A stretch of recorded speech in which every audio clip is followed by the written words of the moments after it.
நம்ம சேனல்லேருந்து தொடர்ந்தாப்பில் நீங்கள் வீடியோக்களை பார்க்க நினச்சிங்க இதுவும் நம்ம சேனலை சப்ஸ்கிரைப் பண்ணுங்கள். சப்ஸ்கிரைப் பண்ணிங்க, கீழே பெல் சிம்பல் இருக்கும், அதையும் கிளிக் பண்ணிங்க. வாங்க வீடியோக்குள்ளே போகலாம். கோவிலின் முன்பு அமர்ந்திருந்த பிச்சைக்காரர்களுக்கு வேலு தன் மகனின் கையில் காசுகளை கொடுத்து அவர்களுக்கு இடுமாறு கூறினான். அதேபோல அந்த சிறுவன் எல்லோருடைய தட்டிலும் காசுகளை இட்டுவிட்டு அங்கிருந்து கிளம்புகின்ற போது ஒரு வயதான அம்மா முடியெல்லாம் சடைப்பிடித்து துணிகள் சற்று கிழிந்த நிலையில் படுத்திருந்தாள். அதை கண்ட சிறுவன், அப்பா, அங்கே ஒருத்தங்க படுத்திருக்காங்க, அவங்களுக்கு காசு போடணும் தாப்பா என்று கேட்டதும் அவள் மகனின் கையில் காசு கொடுத்து அவனை அந்த பிச்சைக்காரின் அருகே அழைத்துச் சென்றான். அந்த வயதான பிச்சைக்காரின் அருகே இருந்த தட்டில் காசு விழுந்த சத்தம் கேட்டதும் மெதுவாக கண் விழித்து பார்த்தாள். ஒரு சிறுவன் அவள் முன்பு நின்று பேசுவதை கண்டவள் சற்று கண்களை விழித்து மேலே பார்க்கிறாள். அப்போது வேலு அவனது மகனின் கையை பிடித்து, வா போகலாம் கண்ணே என்று கூட்டி செல்வதை கண்ட அந்த வயதான பிச்சைக்காரி சிரித்தாள். சிரித்துவிட்டு அந்த தட்டில் அந்த சிறுவனிட்ட காசை எடுத்து அவள் இடத்தில் பத்திரப்படுத்தினாள். வேலு அந்த கோவிலின் அருகே வீடு ஒன்றை விலைக்கு வாங்கி குடிபெயர்ந்தான். அப்போது புது வீட்டுக்கு குடிபெயர்ந்தவள் அந்த கோவிலின் வெளியே பிச்சை எடுப்பவர்களுக்கு கொண்டு போய் சாப்பாடு கொடுத்தான். எல்லோருக்கும் சாப்பாடு கொடுத்தான். கடைசியில் அந்த வயதான பிச்சைக்காரிக்கு கொடுக்க அவனிடம் சாப்பிட பார்சல் தீர்ந்து விட்டது. உடனே அவன் சட்டைப்பையில் இருந்த காசை எடுத்துக்கொண்டு அந்த பிச்சைக்காரின் தட்டில் இட்டான். இதை வைத்து சாப்பிடுங்கள், எல்லோருக்கும் சாப்பாடு பார்சல் கொண்டு வந்தேன், கடைசியில் உங்களுக்கு மட்டும் தர முடியாமல் போனது என்று கூறிவிட்டு அவன் சென்றான். கண் விழித்து பார்த்தபோது தட்டில் பார்த்தால் காசு கிடந்தது. அதை எடுத்து பத்திரப்படுத்தி கொண்டாள் அந்த வயதான பிச்சைக்காரி. பக்கத்தில் இருந்த மற்றொரு பிச்சைக்காரன், அம்மா, எனக்கு வேறு ஒருவர் சாப்பாடு தந்தார், இப்போது இவரும் தந்துவிட்டு போகின்றார், நீங்கள் இதை எடுத்துக்கொள்ளுங்கள் என்றதும் அதை வாங்கி பிரித்தாள் அந்த வயதான பிச்சைக்காரி. அவள் அதிலிருந்து ஒரு வாய் சோற்றை எடுத்து சாப்பிட்டதும் அவளின் கண்களிலிருந்து சொட்டு சொட்டாக கண்ணீர் அந்த சோற்றில் விழுந்ததை கண்ட அந்த பிச்சைக்காரன், என்னம்மா, காரமாக இருக்கின்றதா என்று தண்ணீர் கொடுத்தான் அந்த பிச்சைக்காரன். அதை வாங்கி குடித்தவள் ஒன்றும் கூறாது அப்படியே படுத்து கொண்டாள் அந்த வயதான பிச்சைக்காரி. அதே இடத்தில் அப்படியே நாட்கள் கடந்து ஒரு நாள் அவனது மனைவி அந்த கோவிலின் வெளியே இருந்த பிச்சைக்காரிகளுக்கு எல்லாரும் துணிகளை தானமாக கொடுத்து வந்தாள். அதில் ஒரு பிச்சைக்காரன், என்னம்மா, உங்கள் வீட்டில் விசேஷமா என்று கேட்டதும், இன்று என் பிறந்தநாள் என்றும் கூறியதும் அவர்கள் அவளை வாழ்த்தினர். கடைசியில் அந்த வயதான பிச்சைக்காரின் பக்கம் துணியை வைத்துவிட்டு சென்றாள் அந்த பெண்.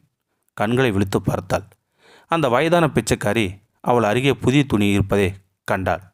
பக்கத்தில் இருந்த பிச்சைக்காரனிடம், இது யார் கொடுத்துவிட்டு சென்றது என்று கேட்டதும், அன்று நமக்கு சாப்பாடு தந்தார் அல்லவா ஒருவர், அவரது மனைவின் என்றதும் சிரித்தாள் அந்த வயதான பிச்சைக்காரி. அவர்கள் இதோ நமக்கு எதிரி இருக்கின்ற வீட்டில்தான் குடிபெயர்ந்து வந்திருக்கின்றனர், வந்த நேரம் நிறைய உதவிகள் நமக்கு புரிகின்றனர் என்று கூறியதும் அந்த வயதான பிச்சைக்காரி சிரித்தாள். என்னம்மா, எது கூறினாலும் சிரித்து கொண்டே இருக்கின்றீர்கள் என்று கூறினான் அவன். ஒரு நாள் அந்த பிச்சைக்காரி ஒரு பேப்பரில் ஏதோ எழுதுவதை கண்ட அந்த பிச்சைக்காரன், என்னம்மா, நீங்கள் எழுத படிக்க தெரிந்த பிச்சைக்காரியா என்று கேட்டதும் சிரித்து கொண்டே, நிறைய வயதான பிச்சைக்காரர்களுக்கு எழுத படிக்க தெரியும் என்று சிரித்து கொண்டே கூறினாள் அந்த பிச்சைக்காரி. போங்கம்மா, உங்களிடம் எது கேட்டாலும் சிரித்து கொண்டே இருக்கிறீர்கள் என்றான் அவன். எனக்கு ஒரு உதவி புரிய முடியுமா என்று கேட்டாள் அந்த வயதான பிச்சைக்காரி. என்னம்மா, கூறுங்கள் என்றான்.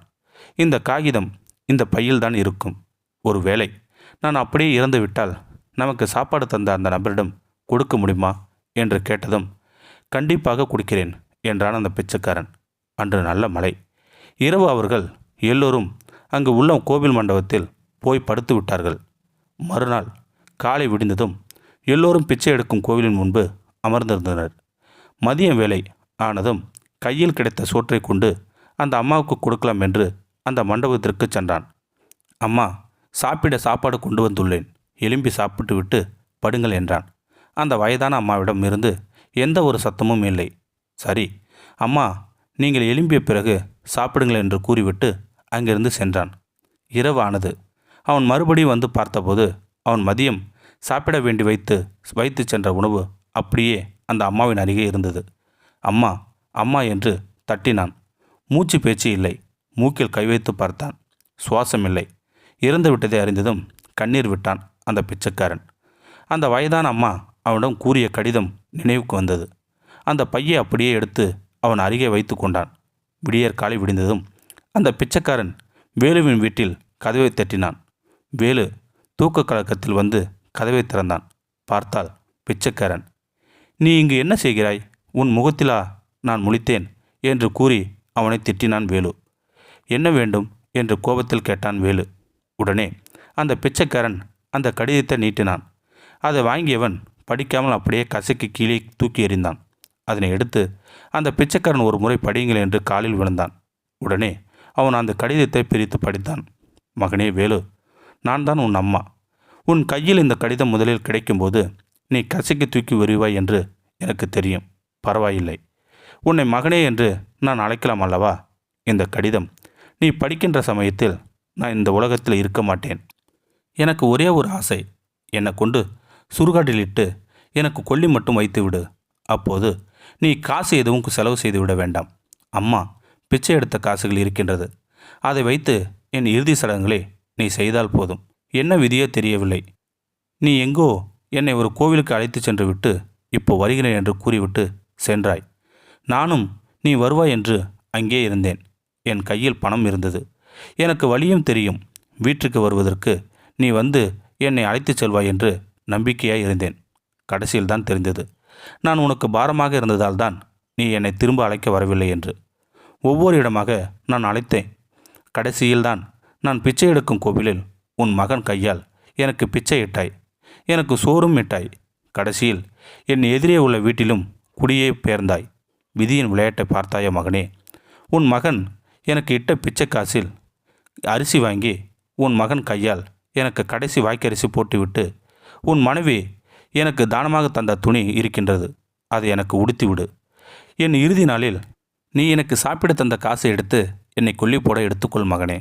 உனக்கு பால் தந்த என் மார்பின் காம்புகள் வலிக்கிறதடா மகனே. நீ பிச்சையாக இட்ட சோற்றை உண்ட பொழுது எதுவோ கடைசியில் என் உயிர் போகும்போது அந்த கடவுளிடம் வேண்டிக் கொண்டேன். நான் என் பிள்ளை அறியா தவறு செய்து விட்டான். அவனையும் என்னைப் போல அவனது மகன் கோவிலில் கொண்டு போய் விட்டு சென்று விடக்கூடாது.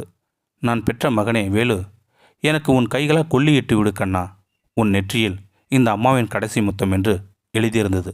வரிகளை கண்டதும் கண் கலங்கி அப்படியே ஓடினான். என்னை மன்னித்து விட அம்மா. எனக்கு பால் ஊட்டியவளுக்கு தட்டில் பிச்சை போட்ட பெரிய பாவி என்று அழுது கொண்டே ஓடினான் வேலு. அவன் தாய் அங்கிருந்து எடுத்து சென்றான். அவள் ஆசைப்பட்டது போல அவன் கையால் கொல்லியிட்டான். வேலுவின் அம்மாவை போன்று இன்னும் எத்தனையோ அம்மாக்கள் ஆசைகள் கடிதங்களாக ரோட்டில் உறங்கி கொண்டுதான் இருக்கின்றது. இப்போது உள்ளவர்கள் தாய்ப்பாலுக்கு விலை ஒன்று கொடுத்து விடலாம் என்று எண்ணி இதுபோல் பல செயல்களை செய்து வருபவர்களுக்கு இந்த கதை ஒரு உதாரணமாக அமையட்டும். இந்த வீடியோ உங்களுக்கு பிடிச்சிருந்தா கமெண்ட் பாக்ஸில் கமெண்ட் பண்ணுங்கள். கூட உங்கள் ஃப்ரெண்ட்ஸுக்கு ஷேர் பண்ணுங்கள். இதுவரை நம்ம சேனலை சப்ஸ்கிரைப் பண்ணுங்க. சப்ஸ்கிரைப் பண்ணிங்க. கீழே பெல் சிம்பல் இருக்கும், அதையும் கிளிக் பண்ணிங்க. தேங்க்யூ ஃபார் வாட்சிங்.